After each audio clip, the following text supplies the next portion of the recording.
अस्सलाम वालेकुम व्यूअर्स, क्या हाल चाल है। उम्मीद करता हूँ सब ठीक ठाक होंगे। मेरी दुआ है कि आप हमेशा हंसते रहें, मुस्कुराते रहें, हमें अपना प्यार दिखाते रहें। मेरा नाम है साबिर सुल्तानी और मेरा नाम है मोहम्मद सादिक। आप देख रहे हैं हमारा यूट्यूब चैनल। हाजिर एक नई और एक्साइटिंग वीडियो के साथ। वीडियो है मेजर गौरव आर्या की और मुबशिर लुकमान, जो पाकिस्तानी एक टॉप एंकर हैं, उनकी है। मिलकर देखेंगे पहले वीडियो, फिर उस पर करते हैं अपना रिएक्ट। हमारे रिव्यूज को जानने के लिए वीडियो को अंत तक लाजमी देखिए। अगर आप हमारे चैनल पे नए हैं, चैनल को लाइक कीजिए, सब्सक्राइब कीजिए और बेल आइकन प्रेस करना मत भूलिए। बढ़ते हैं वीडियो की जानब। मैं इंडिया के लिए बोलता हूं, जो इंडिया के लिए बोलता हूं, आज मैं आपके मुल्क के लिए बोल रहा हूं मुबशिर साहब, आपकी शो में। ठीक है, आपके किले के दरवाजे भी अंदर से खोले जा रहे हैं। प्लीज अंडरस्टैंड सर, आपके किले के दरवाजे भी अंदर से खोले जा रहे हैं। कोई बाहर वाला दुश्मन नहीं है, हमारे तो खुल ही रहे हैं अंदर से। India, this is true for India and I have used this line for India many times. Today I am using this line for Pakistan. आपके किले के दरवाजे अंदर से खुल रहे हैं। अब मुझे ये बताइएगा कि जब ये बात आपकी सुनेंगे ना लोग, और पाकिस्तान में एक बड़ी फॉलोइंग है इमरान खान की, तो वो सडनली और ज्यादा स्ट्रेंथन हो जाएंगे। कहेंगे देखो इंडियन है और इंडियन एनालिस्ट है, और वो जो है कह रहा है कि इमरान खान इज डैमेजिंग, इसको हटाना चाहिए। तो देखो ये तो इंडियन एजेंडा है। मैं ये नहीं कह रहा, बिल्कुल बिल्कुल सर, मैं ये कह ही नहीं रहा कि इमरान को हटाओ ना हटाओ, हमें कोई फर्क नहीं पड़ रहा। पर मैं आपको एक बात बोलता हूं कि जब इमरान खान खड़े होके ना सर, हजारों लाखों की भीड़ के सामने मीर जाफर का नाम लेता है ना, this is not good sir. और मुबशिर साहब, why is it not good, मैं बता रहा हूं। देखिए, बाद में कहना कि मैं तो शहबाज शरीफ के लिए बोल रहा था। सर, हम दूध पीते बच्चे नहीं है, हमने भी थोड़ी बहुत पढ़ाई हमने भी करी है। We also know little bit, if not so much as Khan साहब। देखिए साहब, ऐसा है, साफ सीधी बात है, मैं आपको ब्लंट वर्ड्स में बोल दूं, ठीक है, पाकिस्तानी फौज मेरे लिए दुश्मन फौज है और पाकिस्तानी फौज का सरबरा मेरे लिए दुश्मन फौज का सरबरा है। जैसे कि इंडियन आर्मी किसी के लिए दुश्मन फौज है, जनरल मनोज पांडे उसके लिए दुश्मन फौज का सरबरा है। ठीक है जी, लाइन ऑफ, बेशक, और लाइन ऑफ कंट्रोल पे अगर सीज फायर ना हो तो इंडियन सोल्जर पाकिस्तानी को मारेगा, पाकिस्तानी इधर गोली मारेगा, इसमें कोई शक नहीं है sir. But the fact of the matter is that the army chief of any country, India, Pakistan, US, UK, China, the army chief is an institution sir. You have no business abusing the army chief. मैं खुद नहीं करता, मैं daily Pakistani army की तनकीद करता हूं sir, मैं डेली क्रिटिसाइज करता हूं। But have I ever said anything about, because sir एक रेड लाइन होती है, you can not cross that red line. आप नहीं कह सकते it's general Bajwa is not important, general Bajwa important नहीं है। कल जनरल बाजवा की जगह कोई और जनरल आ जाएगा। But when he says I represent the Pakistan army, period. बाकी हम क्रिटिसाइज करते हैं सर, हम 10 चीजें बोलते हैं पाकिस्तानी आर्मी के खिलाफ, आप 10 चीजें बोलते होंगे इंडियन आर्मी के खिलाफ। बट ठीक है, we analyse the statements, general Bajwa ने क्या बोला। लेकिन मीर जाफर, ये सब वर्ड्स नहीं यूज करने चाहिए। ये और क्यों नहीं यूज करने चाहिए, मैं मुबशिर साहब आपको ये भी बताऊं, इसलिए नहीं यूज करने चाहिए क्योंकि हो सकता है मेरी बात आपको थोड़ी सी कड़वी लगे, बट हम इंडिया में ये समझते हैं कि हमारा ये मानना है इंडिया में कि in Pakistan there is only one institution that works and that is the Pakistan army. ये हमारा मानना है। हो सकता है हम गलत हैं, हो सकता है हमारा एनालिसिस गलत है, लेकिन सर आपका सुपारको काम नहीं करता सर, आपका पीसीबी काम नहीं करता ठीक से, आपका बिजली बोर्ड काम नहीं करता। आपका गुरूर क्या है सर पाकिस्तान में? मैं एक बात बताऊं सर, आपकी डिप्लोमेसी नहीं ठीक, आपकी पार्लियामेंट नहीं ठीक सर, आपका गुरूर क्या? आपका गुरूर पाकिस्तानी फौज है, किसी कौम का गुरूर सर। आप पाकिस्तानियों का गुरूर तोड़ दो, so what is left? There is nothing left. आप बाकी आप कहते रहे जी साजिश हो रही है, साजिश तो फिर होती है। एक आपको मैं बात कहूं कि वो ठीक है, आर्म फोर्सेस जो होती हैं, जैसे एयरफोर्स हो, नेवी हो, आर्मी हो, मैं सारों की बात कर रहा हूं। तो आपने कहा ना वो ग्लू है पाकिस्तान की। मैं आपको बताऊं कि जो चीफ होता है ना, वो फोर्सेस की ग्लू होता है हमारी, क्योंकि इतनी स्ट्रॉन्ग रेजिमेंटेशन होती है।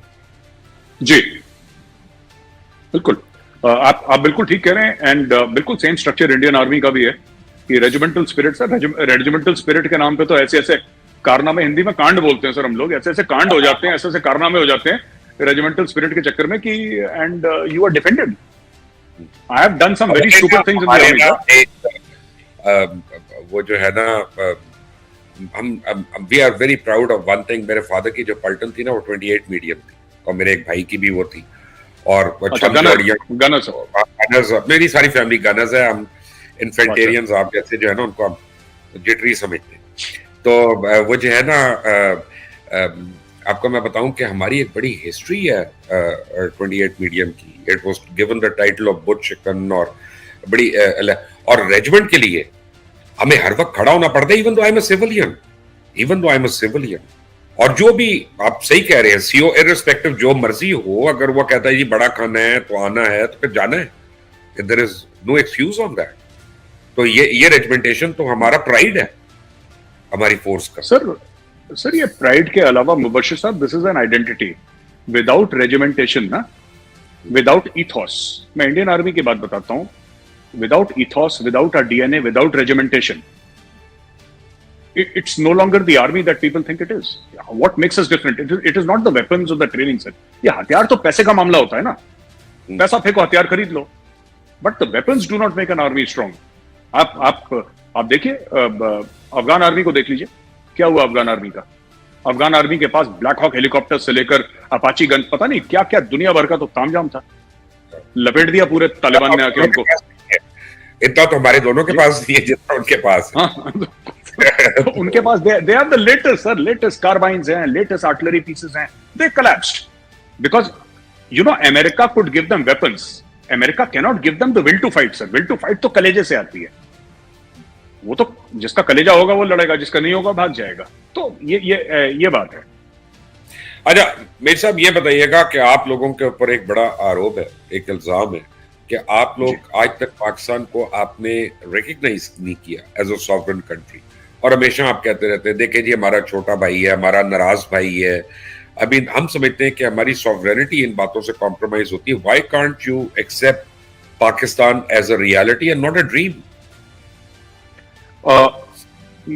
मुबशिर साहब, मैं 2-3 बातें आपको बोलता हूं कि भाई तो बहुत दूर की बात है, अगर हम लोग एक दूसरे से तमीज से बात कर लें, आई थिंक यही बहुत बड़ी चीज होगी दोनों तरफ से।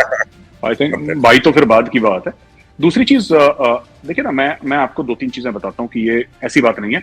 जैसे इंडिया का हाई कमीशन इस्लामाबाद में है, आप लोगों का हाई कमीशन नई दिल्ली में है, तो तस्लीम तो है। दूसरी चीज है कि वाजपेयी जी आए थे सर मीनार पाकिस्तान, एंड वाजपेयी जी को ये पता था, ही न्यू फुली वेल कि मीनार पाकिस्तान की क्या अहमियत है पाकिस्तानियों के लिए, पाकिस्तानी कौम के लिए। What is the significance of Minar Pakistan? वरना उन्होंने प्रेसिडेंट हाउस में जाना था, प्राइम मिनिस्टर हाउस में जाना था, वहां से हाई हेलो करके वापस ही वेंट टू मीनार पाकिस्तान। वो गए उस वक्त मीनार पाकिस्तान, और मीनार पाकिस्तान जाके ये तस्लीम ही करना हुआ ना सर कि हम अब किस तरीके से तस्लीम करते हैं। मैं तो देखिए, Pakistan is a sovereign state, मैं ऑन रिकॉर्ड कहता हूं Pakistan is a sovereign state, India recognises Pakistan is a sovereign state and vice versa. अब वो लोग, मैं बताता हूं आपको, मैं बताता चक्कर क्या है, मैं माफ कीजिएगा मैं बीच में आपके बोल रहा हूं। एक्चुअली क्या है कि अ लॉट ऑफ पीपल, बहुत सारे लोग जो पार्टीशन के वक्त जो पाकिस्तान से इंडिया आए, ठीक है sir, specially people from Punjab, इनका बड़ा इमोशनल कनेक्ट है लाहौर से, रावलपिंडी से, सियालकोट से, गुजरांवाला से हुई है ना। उसमें आप देखें जो फिजिकल डिवीजन वो पंजाब की हुई है। बिल्कुल। तो अभी भी उन्होंने, जो बच्चे भी हैं उनके आज, वो चाहे 25-30 साल का लड़का उनका, लड़की हो, ठीक है ना, उनको बाबा दादा ने सब यही सुनाया है, नाने ने यही स्टोरी सुनाई है कि बेटा हम लोग वहां पे थे, हमारा घर। सो एक एफिनिटी है। सो व्हेन दे स्पीक, जब भी कोई कहता है ना कि आप हमारे बिछड़े भाई हैं, जब भी कोई खास तौर से और भी लोग कहते हैं, मैं ये सिर्फ पंजाबियों को नहीं कह रहा, और भी लोग कहते हैं, पर खासतौर से व्हेन पंजाबीज इन इंडिया जो यहाँ पे रेफ्यूजी बनकर आए थे, वो जब ये कहते हैं सर हमारी, आपको पता है half of the film industry is from west Pakistan, इसमें इनकी रूट्स वेस्ट पाकिस्तान की हैं। तो जब ये बंदे ये कहते हैं ना कि वी वांट टू, जब ये कहते हैं हमारा बिछड़ा भाई है, दे से it not from a geopolitical और डिप्लोमेटिक सेंस, दे से it from an emotional sense, क्योंकि इन्होंने अपने दादा से वही सुना है कि हम उनके साथ, ये हमारे वो होता था, ये अब्दुल होता था, रहीम होता था, हम उसके साथ क्रिकेट खेलते, उन्होंने यही स्टोरी सुनी है। फिर हमारी लड़ाई हो गई, मेरा भाई मुझसे गुस्सा हो गया। You know, when they hear such stories, this is what they are repeating. उनका ये मतलब नहीं है कि पाकिस्तान को तस्लीम नहीं करते, उनका ये मतलब है कि हमने ये परिवार में, अपने खानदान में यही कहानी सुनी। So they are telling you the same story that they heard. अब उस बच्चे ने तो 30 साल का है सर, उसने तो कभी गया भी नहीं पाकिस्तान, बट उसने सुना ये है। अच्छा मेरे साहब, अब complex equations do not have simple solutions, let's face the fact. बिल्कुल। कि लेट्स से कश्मीर है, वो आप कहते हैं मेरा टू टंग है, मैं कहता हूं कश्मीर बनेगा पाकिस्तान, तो अब ये तो हम कभी एक पेज पे नहीं आना है इसमें। लेकिन fact of the matter is कि पाकिस्तान और इंडिया दो न्यूक्लियर कंट्रीज हैं और दोनों का फ्लैश पॉइंट कश्मीर है. I mean no denying on that. अब ऐसी अंडरस्टैंडिंग क्यों नहीं हो सकती बिटवीन पाकिस्तान एंड इंडिया कि यार हम ये एलओसी के ऊपर से ट्रूप्स को हम तकरीबन 1-1 किलोमीटर पीछे कर दें. I don't know how applicable is that, क्योंकि मैं को फौजी नहीं हूं, जितना मर्जी मैं क्लेम करूं. और जो है वहां पे सिर्फ बीएसएफ हो, इधर रेंजर्स हो, ताकि you know we can maintain certain sanity हो बते. क्योंकि आपको पता है ट्रूप्स जो है वो तो उन्होंने तो भिड़ना है. They are not going to exchange hands and all that, और को तोहफे नहीं देंगे. रेंजर्स और बीएसएफ कर लेंगे ईद पे, दिवाली पे और व्हाटएवर चीजों पे. तो डिफ्यूज करने के लिए इंडिया को, पाकिस्तान को क्या करना चाहिए? सर मुझे तो ये लगता है कि सबसे पहले हम ये बात करें कि लाइन ऑफ कंट्रोल से ट्रूप्स पीछे हटाने से पहले आई थिंक अब ये मैं ऐसी चीज बोलूंगा तो सर मैं फिर पिटाई मेरी इंडिया में होनी है जबरदस्त. मुझे तो पढ़ने दौड़ा दौड़ा के मैं आपको लाहौर में रख लूंगा. यहाँ पे कम लोग मारते हैं, वहां पे ज्यादा पॉपुलेशन है. नहीं सर, मैं आपको बताता हूँ. देखिए मैं आपको बताता हूँ कि मुझे लगता है कि when both the armies start talking to each other then there will be peace. क्योंकि मैं बताता हूँ सर, मैं ये नहीं कह रहा कि गवर्नमेंट ऑफ इंडिया की ये पोजीशन है, मैं बिल्कुल ये नहीं कह रहा. लेकिन I have spoken to a lot of very influential people जो बड़े इन्फ्लुएंस रखते हैं यहाँ पे पॉलिसी, जो बड़े सीनियर हैं आर्मी के. एंड दे, मैं फिर ये पीटीआई वाले मेरे पीछे पड़ जाएंगे सर. मैं आपको बताता हूँ इसमें बात क्या है. अंदर की बात ये है कि they have more faith in general Bajwa than any politician sir. चाहे वो शरीफ का हो, चाहे वो उसका नाम नियाजी हो, चाहे उनका नाम शरीफ हो, चाहे उनका नाम जरदारी हो, कोई भी हो.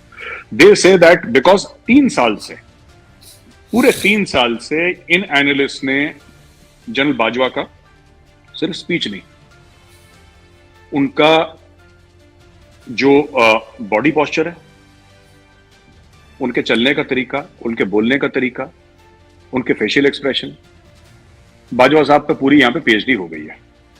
And they feel that this man means what he says.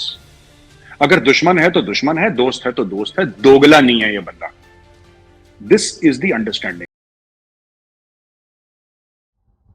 जी तो व्यूवर्स, वीडियो हमने देखा. वीडियो था मेजर गौरव आर्या और मुबशिर लुकमान का, और बात कर रहे थे जिस तरह से पिछले दिनों और अब के भी, अभी भी चल रहा है, जो एक फौज के खिलाफ बयानियां चल रहा है, घुमा फिरा के बातें की जा रही हैं कि फौज के अंदर से बगावत कराई गई और फौज ने सारा कुछ किया. पाकिस्तान में हमेशा से ही एस्टेब्लिशमेंट जिसको कहते हैं वो करवाती है. पॉलिटिकल जो जमातें बनाती भी है, फिर उनको बिगाड़ती भी है, फिर उनको जितवाती भी है, फिर उनको हरवाती भी है. सारे सिनेरियो ये चेंज करते हैं. लेकिन कभी हमने सोचा है कि पाकिस्तान में आज तक बेहतरी क्यों नहीं आ सकी? पाकिस्तान में बेहतरी इसलिए नहीं आ सकी कि ये करवाते सिर्फ अपने फायदे. अगर पाकिस्तान के फायदे के लिए करवाते कि हमने तुमको ये प्लेटफॉर्म दे दिया, हमने तुमको जितवा दिया, अब सारा मुल्क तुम्हारे हवाले है, हमें डिलीवर करके दिखाओ, पाकिस्तान को आगे लेके आओ, पाकिस्तान के लिए कुछ करके दिखाओ. लेकिन नहीं, यहाँ कुछ होता ही नहीं. यहाँ एंड अगर 1-3-4 साल बाद किसी की टांग खींच दी जाती है, परफॉर्म नहीं कर रहा था. ये मनी लॉन्ड्रिंग थी, यहाँ करप्शन थी, यहाँ ये मामला था. और यही सिनेरियो पाकिस्तान का 70 साल से चल रहा है. इसमें बदलाव नहीं आ रहा. जब तक इस चीज में बदलाव नहीं आएगा, पाकिस्तान में कुछ भी आता रहे, कुछ भी कहता रहे. सही कह रहे हैं, फौज के खिलाफ कोई मुहिम नहीं चलनी चाहिए. फौज हम किसी भी मुल्क का गरूर होती है, क्योंकि ये वो लोग होते हैं जो हमारे लिए बॉर्डर्स पे लड़ते हैं, अपनी जानों की कुर्बानी देकर हमें सेफ रखते हैं. हमारे अड़ोस पड़ोस में देखिए, भारत भी हमारा एक बड़ा दुश्मन है, कभी मौका हाथ से जाने नहीं देगा. कभी भी हम कमजोर हुए तो क्या है, हमें कौन सेफ रखता है, हम क्यों पुरसकून बैठे हुए हैं? उसकी वजह पीछे यही है कि हमारी फौज है और एक बड़ी स्ट्रॉन्ग और बहादुर फौज है. लेकिन उसके खिलाफ इस तरह की मुहिम जो चलती है, उससे भी दुख होता है. और ये भी, इससे भी दुख होता है कि ये जो हमारी पॉलिटिकल पार्टी है, उनको भी नहीं चलने देते, उनको भी सही तरह से वो काम करने नहीं देते. आप एक ही पार्टी को पकड़ लें, उससे परफॉर्मेंस कराएं, उससे, लेकिन कहीं पाकिस्तान का तो भला हो, पाकिस्तान के अवाम का भला हो, कोई मेयारे जिंदगी लोगों का बेहतर हो. यही तो नहीं, हमने बस यही, हमारी 7 नस्लों ने यही देखते रहना है कि वो था वो लूट गया, वो था वो लूट गया, ये खजाना खाली दे गया, ये खजाना खाली दे गया, ये तो पिछलों ने बरूदी सरंगे बचा दी। ये सुन सुन के देखें, अब हमारी भी उम्र जाने के करीब है, हमारी जो अगली नस्लें हैं अगर वो भी यही सुनती रहेंगी तो पाकिस्तान का तो भला कहीं होने वाला नहीं। बिल्कुल जी, बदकिस्मती से जो दो इदारे हैं, एक इंडिया का और एक पाकिस्तान का। पाकिस्तान में जो स्टैब्लिशमेंट है, फौज नहीं, स्टैब्लिशमेंट जो ऊपर वाले लोग हैं वो, और जो इंडिया के सियासतदान हैं, जब इनका एहतसाब होगा, माजी में जब भी एहतसाब होगा तो ऐसे ऐसे सामने आएंगे कांड कि लोग हैरान रह जाएंगे कि इतनी इतनी बड़ी करप्शन जो है ना वो सामने आएगी। तो ये चीज़ें हैं कि जब भी इन चीज़ों लोगों का एहतसाब होना शुरू होता है तो ये रास्ते से हटा देते हैं लोगों को, ठीक है, उनको ख़त्म ही कर देते हैं। अब चीज़ ये देखें, अगर ये इस्टेब्लिशमेंट हमारे इस पाकिस्तान की खैर खा होती तो देखें जो आज मुल्क में हो रहा है। अब देखें बल्दियाती इलेक्शन हुआ है, सिंध में हो रहा है बल्दियाती इलेक्शन, कराची में मरहलावार हो रहा है, और जो आज उन्होंने वहाँ पे किया है, अफसोस से कहना पड़ रहा है कि ऐसा भी होता है, और बिल्कुल धड़ल्ले से कर रहे हैं। कैसे कर रहे हैं, ऐसा कोई कर सकता है? लोग कत्ल कर दिए गए हैं वहाँ पे, लोगों लड़ाइयाँ हुई हैं, कत्ल कर दिया गया है। तो ये जो अदम एतमाद जो है, जो अदम इस्तेकाम है, वो पैदा किया जा रहा है पाकिस्तान में। तो ये इन चीज़ों के ऊपर भी देखना चाहिए। अब एक ही काम के ऊपर जो है ना वो आधी रात को भी नोटिस ले लिया जाता है, और फिर एक सारा सामने हो रहा, हर चीज़ हो रही है, लोग भी उसके ऊपर दवाइयाँ दे रहे हैं। लोगों ने बाईकाट कर दिया कि भाई देखें ये तो ज़बरदस्ती जो है जरदारी साहब जो है वो ठप्पे लगवा रहे हैं, लेकिन वो उसके ऊपर कोई एक्शन, सो मोटो एक्शन नहीं लिया गया, उसके ऊपर कोई रात को अदालतें नहीं खुली, कोई हेलीकॉप्टर नहीं घूमा। लेकिन अफसोस के साथ अगर यही हालात रहेंगे तो फिर क्या होगा कि श्रीलंका वाले हालात होंगे या नहीं होंगे, लेकिन आवाम होगी फिर इनके गिरेबान होंगे। इन लोगों को इस तरफ सोचना चाहिए कि जितनी मोहब्बत पाकिस्तानी अवाम अपनी फ़ौज से करती है, किसी मुल्क की अवाम भी अपनी आर्मी के साथ उतनी मोहब्बत नहीं करती, लेकिन बदकिस्मती से उनके जो फैसले हैं उनके साथ अवाम जो है वो इख्तलाफ करती है। तो इसके ऊपर भी देखना चाहिए कि जब एक फ़ैसला मुल्क के लिए लिया जाता है तो फिर अवाम उसको सपोर्ट भी करती है, लेकिन जो फैसले मुल्क के अगेंस्ट जाते हैं फिर अवाम को इख्तलाफ का भी हक है वहाँ पे। इस चीज़ को भी देखना चाहिए। हम अपनी आर्मी से बिल्कुल मोहब्बत करते हैं, लेकिन जो स्टैब्लिशमेंट है, ऊपर वाले जो लोग बैठे हुए हैं, जो करता धरता हैं, जो ये सारा कुछ करते हैं, देखिए उनकी भी हम कदर करते थे, लेकिन अब हमारे दरमियान जो है वो अब बहुत सारी खलीज पैदा हो चुकी है, तो उसको ख़त्म करना भी उन्हीं का काम है। अब अगर उन्होंने कोई गलती किया तो उसको सुधारना उसका काम है। अगर गलती के ऊपर अड़ जाएं फिर हम इब्लीस बन जाते हैं, और अगर गलती के ऊपर नादम बन जाएं तो फिर ही हम इंसान हैं। गलतियां इंसानों से ही होती हैं। तो इसलिए अगर कोई गलती हो गई है तो मुल्क के लिए जो बेहतर है, अभी भी कुछ नहीं गया, अभी भी पाकिस्तान अपने पाँव पे खड़ा हो सकता है, लेकिन अगर उनको होश आ जाए, अगर वो अपनी गलती को सुधारना चाहें तो। जी बिल्कुल व्यूअर्स, अगर कोई भी अपनी गलती सुधारे और पाकिस्तान की बेहतरी के लिए इकदाम करे तो ही पाकिस्तान आगे बढ़ेगा। आई होप सो हमारी वीडियो आपको अच्छी लगी होगी। वीडियो अच्छी लगे लाइक करें, शेयर करें, और कमेंट सेक्शन में अपने राय का इजहार लाजमी किया करें। वीडियो को अंत तक देखने का शुक्रिया। अल्लाह हाफिज़।